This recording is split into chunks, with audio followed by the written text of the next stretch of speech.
PMT is a very broad field. There are a lot of different pathways that you can take with it. A lot of my friends are machinists. Like I said, I'm an engineer. We also have tool and die makers.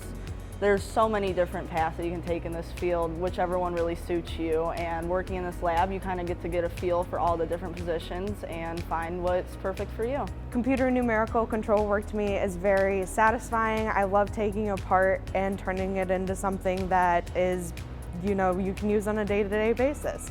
Like the spring of a mechanical pencil is something you may not think we will make, but we actually do it.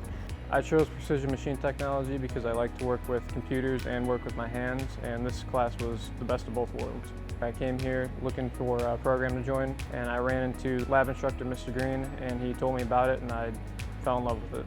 I chose the PMT program specifically because I like working with computers, but I did not want to sit behind a desk and just code all day. I wanted to get out and work on a machine and get some oil in my hands and get down in the dirt, and that's when they suggested precision machine technology.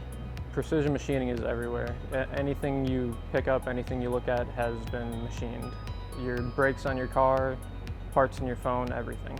You don't just have to run a machine. That is not at all what this program is. There's so many different things that you can do, so don't just get stuck on one thing. The field is so broad, you can do so many things, and it'll never get boring. If you are looking for a field that you never stop learning in and you never stop gaining knowledge in, that this is the field for you. And this field is very ever-growing as well. I'm going to college to become a mechanical engineer, and there's so many different types of engineering that goes into it. So you don't have to just be a mechanical engineer, you can be a biomedical engineer, and that goes into machining too.